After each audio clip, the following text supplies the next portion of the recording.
અમદાવાદ ગ્રામ્ય વિસ્તારમાં આગામી સ્થાનિક સ્વરાજ્યની ચૂંટણીઓને લઈને વહીવટી તંત્ર દ્વારા તડામાર તૈયારીઓ ચાલી રહી છે। ત્યારે આ પ્રક્રિયાના ભાગરૂપે આજે વિરમગામ ખાતે ચૂંટણી ફરજ પર રોકાયેલા અધિકારીઓ અને કર્મચારીઓ માટે પોસ્ટલ બેલેટ પેપરથી મતદાન પ્રક્રિયા હાથ ધરવામાં આવી હતી, જેના માટે વિરમગામ તાલુકા પંચાયત કચેરી ખાતે ખાસ મતદાન કેન્દ્ર ઊભું કરવામાં આવ્યું હતું, જ્યાં વિરમગામ તાલુકા પંચાયત, નગરપાલિકા અને અમદાવાદ જિલ્લા પંચાયતની બેઠકો માટે જે કર્મચારીઓની ચૂંટણીમાં ડ્યુટી લાગી છે તેવા અધિકારીઓ, વહીવટી સ્ટાફ અને પોલીસ કર્મીઓએ પોતાનો કિંમતી મત આપ્યો હતો।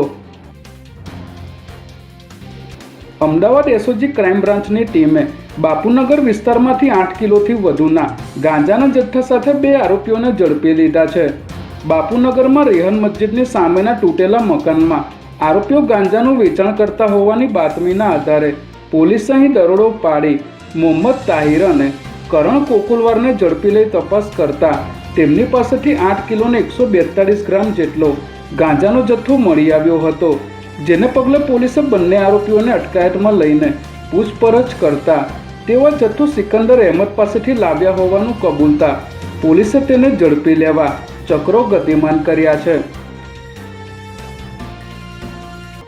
અમદાવાદના વાહન ચાલકો માટે ટ્રાફિકની જાળમાંથી મુક્તિ મેળવવા માટે મોટા સમાચાર સામે આવ્યા છે, જેમાં હવે શહેરના વ્યસ્ત રસ્તાઓ પર ટ્રાફિકનું સંચાલન આર્ટિફિશિયલ ઇન્ટેલિજન્સ દ્વારા કરવામાં આવશે। મ્યુનિસિપલ કોર્પોરેશન અને ટ્રાફિક પોલીસ દ્વારા એડેપ્ટિવ ટ્રાફિક કંટ્રોલ સિસ્ટમ અમલમાં મૂકવામાં આવી છે।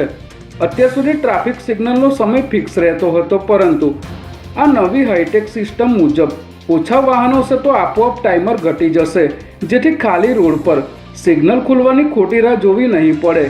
હાલમાં શહેરના સૌથી વધુ વ્યસ્ત એવા 10 જેટલા જંકશનો પર આ સિસ્ટમ કાર્યરત કરવામાં આવી છે।